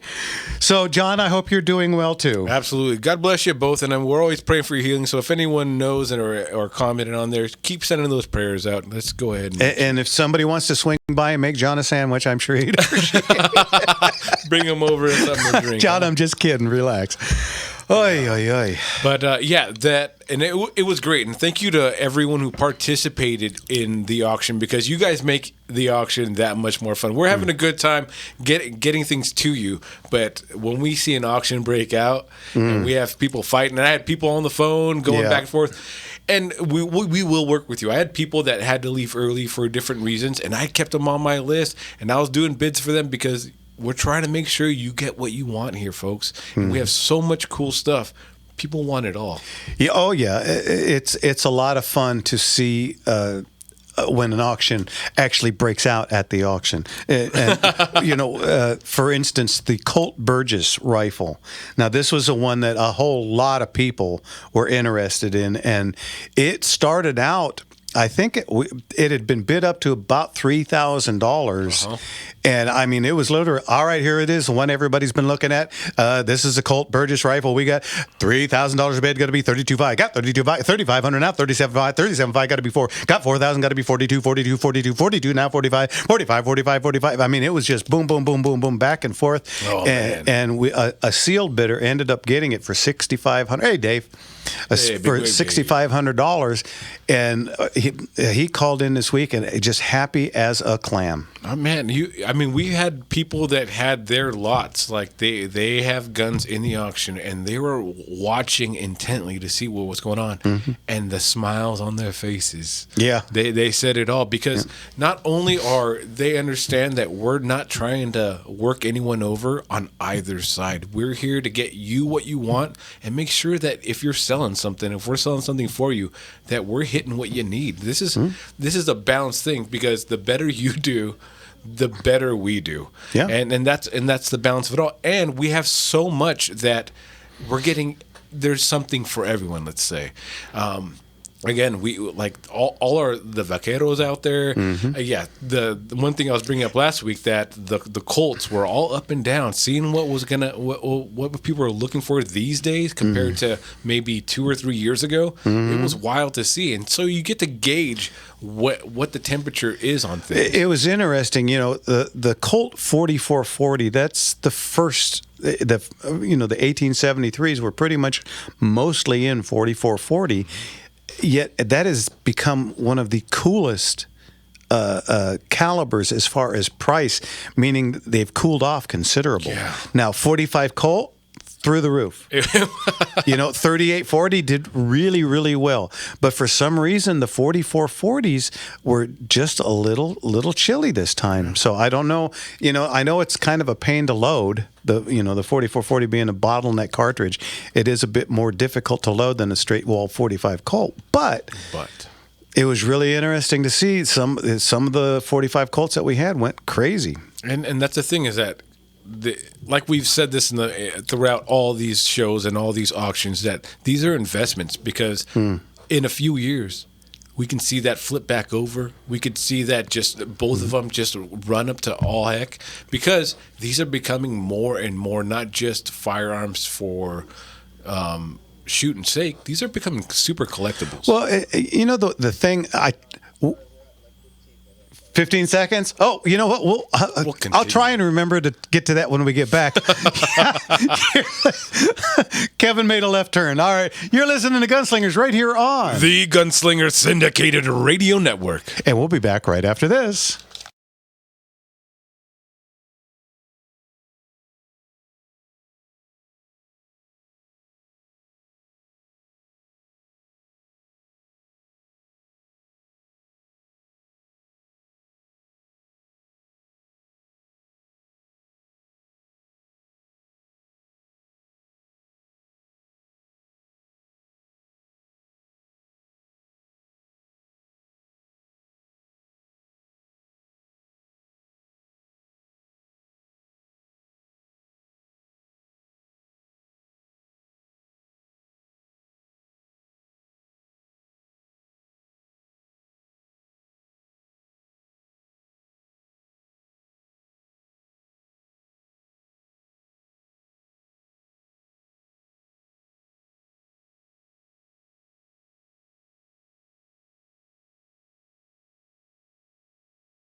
on the sloop John B. My grandfather and me. Around Nassau town we did run. Baking all night. Got into a fight. Well, I feel so broke up. I want to go home. Welcome back, everybody. You're listening to Gunslingers right here on The Gunslinger Syndicated Radio Network. You know what? We're in our last half hour already. Goodness gracious. If you guys got questions, give us a call. What's that number, Jim? 866-870-5752. Once again, that's 866-870-5752. All right, we got a couple lines open. Okay, some of the things that Gunslingers did this week, we went to the very first inaugural, it's a new gun club, and they're kind of basing themselves out of the Fullerton area. It's called Far West Gun Collectors Association, or FWACA, something like that. I like it. Yeah, This is John Gangel's baby. He started this thing several years ago, and it kind of went away for a while, and now he's trying to get it back going. So we went out and went to the first one this week, and it was pretty interesting. Saw a lot of folks that we know, met some folks that we didn't. There was about 25 people there. Love to see that we are still growing. I know they're trying to shut as many of these places down like that, but it's great to see that people are still actively trying to get it out. Yeah, and it was neat, you know. Believe it or not, 27 years of being in the gun business, and I've never been asked to be part of a gun club. I know. I have 20 hot rods. I've never been asked to be in a car club. My face right now is... It's just, it's baffled. I don't know what it is, but I scare the heck out of people. I don't know if it's because of the business I'm in or what, but I just, for some reason, people are scared to death of me. So most people would cross the street rather than to make eye contact with me. I don't get it. You're a pit bull off the chain, are you? Huh? Apparently, I don't know why. I mean, you guys see me all the time. Don't you see me hurt anybody since I've been here? I don't know. Maybe they have heard of you and they know that you're probably walking with some. Who knows? Not me, but anyway. Hey, you want to get him early? Our friend Brent from LA. Hey, love to hear it. Brent, how are you? Shalom, Brent. Shalom, you great Father's Day gunslingers. Absolutely. Thank you so much, What's sir. going on, Brent? Well, city killers Karen Bass, Maxine Waters, CBS, CNN, and NBC keep demanding. It's been a mostly peaceful week in their joyful jihadi rainbow riots. Yeah. And after watching President Trump's big, beautiful birthday parade as our first king, I am so proud to be a God and America-loving patriot and not a progressive, pillaging, plundering pedophile in the Democrats' democracy. Ironically, for the first time, I found myself in agreement with Marxist Maxine and Gangrene Gavin when they both dared President Trump and Tom Homan to come and shoot or arrest him for treasonously giving sanctuary to Satan's Confederacy.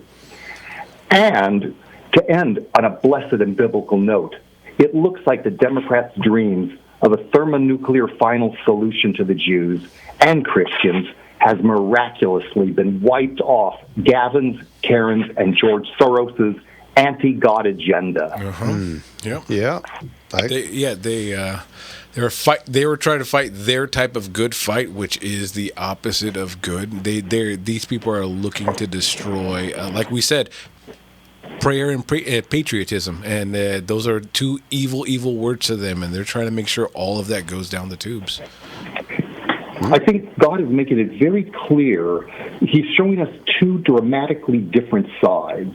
And if people can't distinguish one from the other, they got a problem. Absolutely. Well, you know, the problem, it's the same. It's the same thing that happened literally. You know, the left is so quick to call us Nazis all the time. But when you really get down to the brass tacks, it's the pot calling the kettle black. You know, the Nazis are the one calling the others Nazis. And how did Hitler go about it? First he got control of the media. Oh, well, kind of like what the left has done. One. And then you get control of the schools and you start them out young. And, we don't have schools anymore. We have indoctrination centers. Yep. And it's just painful. They don't teach you how to think. They teach you what to think. Yeah, and it's such a weird thing that we're like 30% of our children can't are able to read, and 32% are able to do basic math at their levels. Why is that? Yeah, Harvard announced that they're giving basic math as a class. I mean, the hierarchy of colleges, and they're giving basic math. I mean, how could that possibly be? For the identical reason that the Democrats in the South, before the Civil War, never allowed slaves to learn to read or write. And so today, the Democrat schools are also not allowing the kids to learn to read or write or to think. That slaves aren't allowed to do that. Yeah. Well, yeah. Now they're print only. No more cursive writing. Yeah, I write in code all the time now. It's called cursive. Making America stupider and stupider. And just believe what we tell you, do what we say, go to your cubicle in our transportation, and we'll take care of you. Yeah, you dumb down the nation to create yourself some slaves. Yeah. So anyway, it's obviously you can't believe your eyes. No matter how many explosions, no matter how many bricks, no matter how much feces and urine is tossed in the direction of the alleged good guys, then it's always peaceful. Apparently, their definition of peace and ours is dramatically different. Rocks and Molotov, very peaceful. Yeah. The peaceful Molotov. Yeah, it's very peaceful to light another human being on fire. All right, Brent, as always, thanks for the call. God bless you, Brent. Thank you. God bless. Talk to you later. Bye-bye. All right, let's jump over to Scott in Santa Clarita. Scott, what can we do for you? Evening, Scott. Hi there. Hey, I just got my hands on a 1911 M1911A1 Remington Rand from my father-in-law, and I've always wanted one. And I did some research on it, and it looks like it was built in early of 1945. Yeah. It's got all the markings. It's got the. I checked. I took the barrel out and had HS in there, which is high standards. Which normally, I was told the companies back then made those barrels. I'm looking at. I want to keep it, but I want to know what kind of value am I looking at with this kind of gun. Well, value without seeing something. What I usually tell people call me all the time at the shop and say, "Hey, I've got this gun. What's it worth?" And I always tell them, "I have a black car. What do you give me for it?" Yeah. Without seeing something, it's really difficult to give you an idea. If you've got a high standard barrel that is pretty much correct for the gun. I mean, if it's a Rem Rand, then it should have a correct barrel in it. And if it's in good shape, it's anywhere from $1,000 to $2,000. It's got the plastic grips on it? Yeah, it's got the plastic grips. It's got this approving stamp on it. I think it's FUJ. Hey, it's I'm trying to. I know all this stuff, but it's been a long day. hey, you know what? In a couple of weeks, not next week because that's the Motor Slinger show, but the week after that, we have a guy named Scott who is the premier 1911 collector and authoritarian on the subject of 1911s. We're going to have him on as a guest. I love it. So next week? Not next week. Next week we got the Motor Slingers, but the week after. Okay. So tune in for that. And man, anything you want to know about 1911, everybody that's anybody in the gun world calls him for his 19. Yeah, and he doesn't do it for free. Let's put it that way. He's a real interesting guy. I actually saw him on the American Shooter. What's the show that's on? It's on cable with Jim Scouten. I'm drawing a blank. Everything I've looked at the gun, the proof marks, the barrel. I took it out, put about 30 rounds through it. It shot great. So I'm just. I don't want to sell it, but it's a piece of history. Oh, absolutely. I just want I just want to make sure that I've got something authentic. Oh, it's Parkerized finish, correct? Not blue. Yes. Okay. Parkerized. It sounds like you got the righteous gun. And Well, even if the barrel has been changed, go ahead. Go ahead. Oh, even if the barrel has been changed, at least it was changed to a barrel that is of the period. So absolutely. Okay, perfect. All righty. Thank you so much. You bet, Scott. Thank you Thanks for the again. call, Scott. Take care now. Okay, we got Mike in El Segundo. Mike, we'll get to you after the break. Kevin, how much longer we got? 2 minutes? Deuces. Okay, real quick, let's jump to Rick in Gardena. Rick, what can we do for you? Hey, how you doing, Jeff, tonight? Good. How are you doing? Hey, quick question. I have a friend who escaped to Alabama, and he has some California spec guns that he might want to sell. Can he sell them to me through a dealer or something, or transfer it to you? Where are the guns now? They're at his home in Alabama. Okay, and handguns or long guns? Handguns. Okay. And long guns. If they're Curio and Relic, or if they are still on the California roster, then yes, you can send them back, and he can send them to a dealer in SoCal, and you can do the paperwork. If they're not either of those, if they're not an antique, if they're not a CNR, or if they're not on the California roster, then no. You said that they're still California. You said that when he left, they were still California. That doesn't mean that they are now. I'm just making sure that. Yeah. Do me a favor. Call me during a week. Get a list of what they are, make and model. I don't need serial number, but make and model. Call me at the shop, and I'll pull up the thing and I'll go through it real quick, and we'll see if we can figure it out. All right. Sounds like a good idea. Real quick, though, is I think Jimmy needs a new cowboy hat. And I think Jimmy the Gent is a really good alias. Can he come to the new Shooters Clinic next week at the Cowboy? Oh, wait. That's on him. That sounds like a good time. He's a old man. No option. No, absolutely. Rick, we got to go. We're coming up on a commercial. Yeah, we'll talk to you soon. I'll talk to you later. Bye-bye. You're listening to Gunslingers right here on the Gunslinger Syndicated Radio Network. And we'll be back with Mike from El Segundo right after this. Yes, sir. I forgot Rick messaged me about it, and he was saying that I probably do need a new hat and all that. And I was going to use a picture of yourself, Captain Rick, and myself, and it had a nice little caption on it about KRLA Radio supporting classic Cowboys. What size hat? What size hat you wear? That's huge. I'm a 7 3/4, and you could put my hat on most people and spin it. Yeah, you know what? I can't. Because I only have like 25. I'm sure you could borrow one of them. Probably. I have. Yeah, that's a big thing. It really, really does. Put the knot on the top and then put the hat over it. Won't get one of them 20-gallon hats. People like trying to knock it over. Nope. Yeah. Deuce Coop, you don't know what I got. Well, I'm not bragging, babe, so don't put me down. But I got the fastest set of wheels in town. If someone come up to me, don't even try. 'Cause if he had a set of wings, man, I know she would fly. She's my little Deuce Coop. You don't know what I got. Welcome back, everybody, to Gunslingers, right here on the Gunslinger Syndicated Radio Network. Okay, everybody, grab a hold. Let's get to Mike and El Segundo. Let's go, Mike. Mike, you got about 2 minutes. Go ahead. What's going on? Okay, hi, gentlemen. Thank you. Jeff, you just said you were right on the money. Just totally correct what you said about the Democrat Party calling conservatives, Republicans, Nazis, and that goes back even to Ronald Reagan. I think they're calling him Hitler and fascist Nazi, if I remember correctly. And Ronald Reagan was totally the opposite, just like same with the Bushes and same with, obviously, Donald Trump. But anyway, the Democrats, they're Marxists. They're communists and socialists, more so communist. And they don't even try to hide it anymore.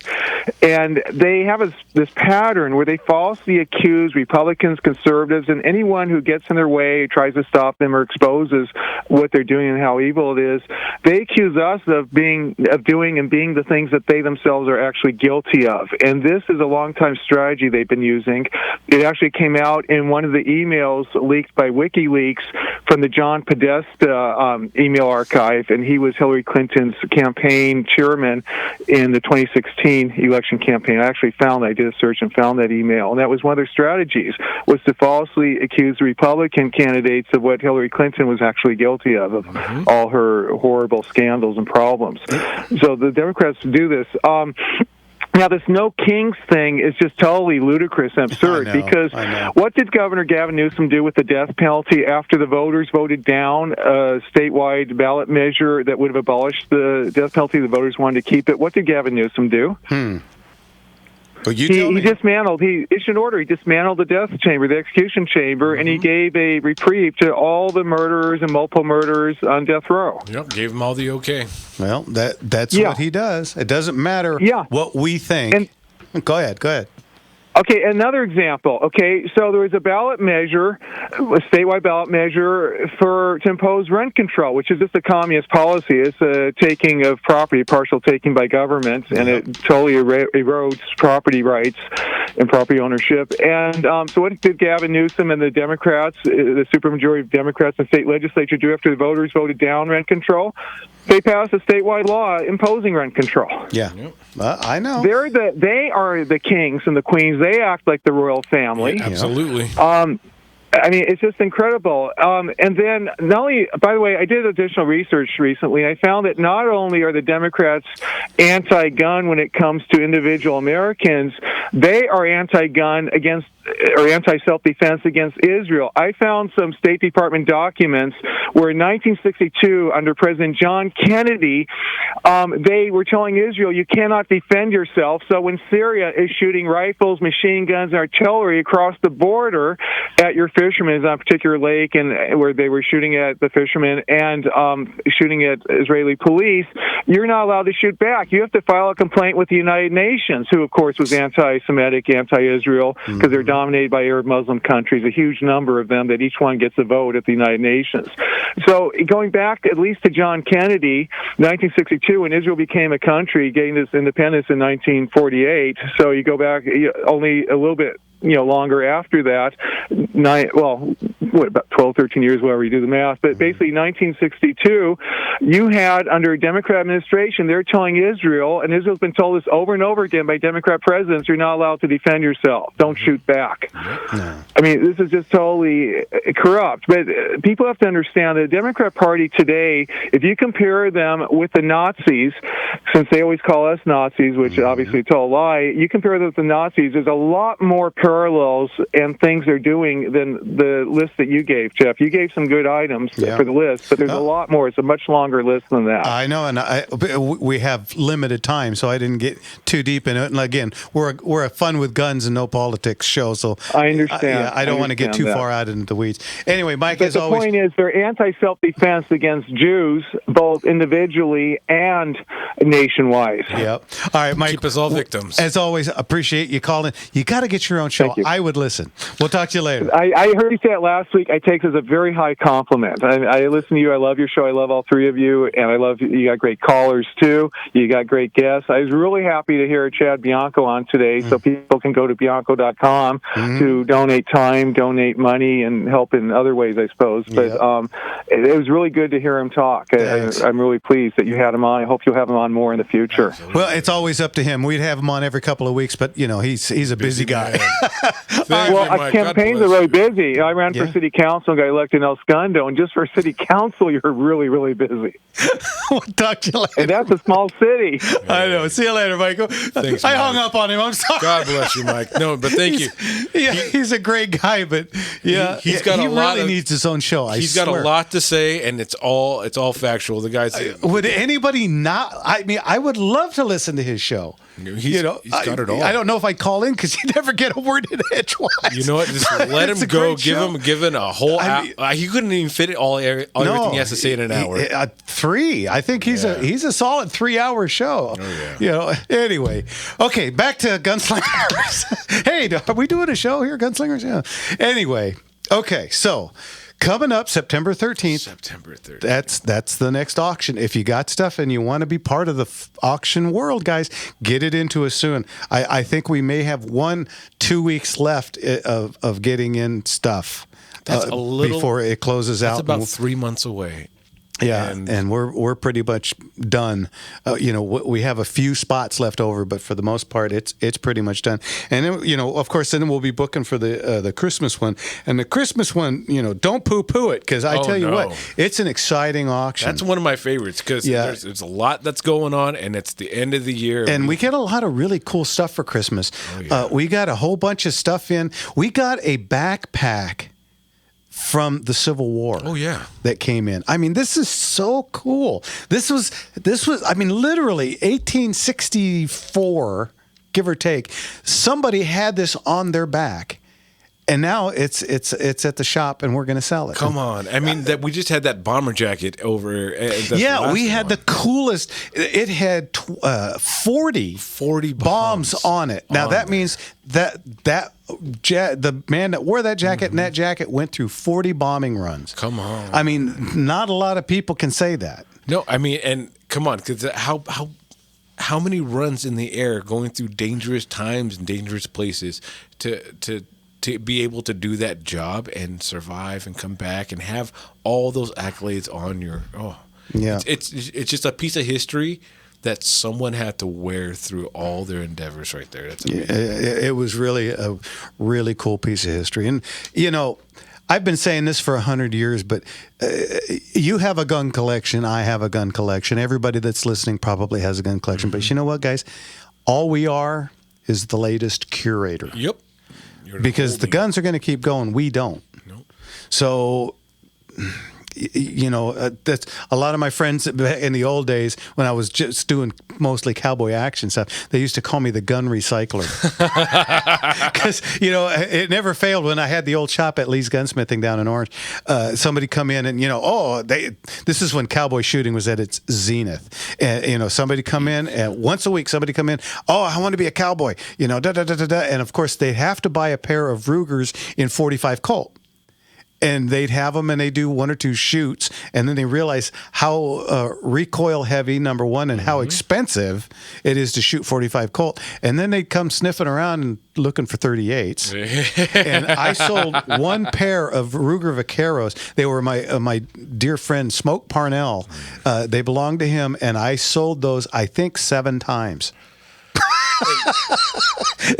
They were like boomerangs. I sell them. They go shoot them a couple of times, and they come back. Go, I think I want to try 38s, and I'd buy them back, and I'd sell them 38s right back through. And 6 or 7 times those pair of Vaqueros came back, and we just buy them back and resell them again. Like we say, that it's the tool for the job, and you have to be comfortable swinging your hammer. And sometimes the hammer's a little heavy. Yeah. And and that's what's great about these tools, that they last the test of time. If you're taking good care of them, like any good tool, they'll last. Yeah, and take good care of them, folks. It's heartbreaking when folks come in and we found these were Grandpa's guns and they were in the attic and they're just a rusty mess and the wood is just dried out beyond. It's worse than kindling, and it's such a shame, but. We do get a lot of cool stuff coming in, and Gunslinger auctions is just getting better and better. Come on, we just did 2-day, and we had so much in there. Just imagine all that, just in volume-wise, and the gems that we're getting in every collection. Yeah, everybody, how did you get through 2 days of auction? That's the easy part. The 2 days of auctioning was a piece of cake. It's the paperwork and the shipping after. It's the next month of paperwork and shipping. Yeah, and collecting money, and then we got to make sure that the consigners get paid, because it says 30 days in our thing, but I try and get everybody paid within 2 weeks. Oh, yeah. So it's usually the second Friday after auction is when we start paying out, and you know, we got to go through and make sure that all the consigners got the right guns and so on and so forth, because I don't want to pay you for Bob's guns and vice versa. So we got to make sure that everybody got all in the right order, and it goes on and on and on. And you know, the paperwork is immense, as we mentioned. It's like 12 pieces of paper now for one handgun. Oh yeah, one packet is just its own phone book, pretty. And then there's shipping. The shipping, you know, they have to send us an FFL. We do not ship to people's houses. We ship to a dealer in their area. They go in and do. And I just bought this foam system. Saw. It is so cool. They spray the stuff on the bottom of the. You put the gun in it and it foams up and over. It is so cool. And people are calling us and saying, "We loved it. This was great." Finally. All right, we're done. Whoa, 2 hours, folks. That was a quick 2 hours. Thank you to Chad Bianco. Wrong? Yeah, want to thank Chad. It was a great interview, and want to thank KRLA for letting us do the whole half hour. BiancoForGovernor.com, folks. Yeah, one more time. What is it? Bianco for Governor. BiancoForGovernor.com. Donate your time. Don't forget CRPA.org for them. Yes. Don't forget to smile. Just little curves. That's a lot of things straight. Good night, God everybody. bless you We'll guys. see you later. Goodbye. Love goodbye. you. Goodbye. Goodbye. Goodbye. Goodbye.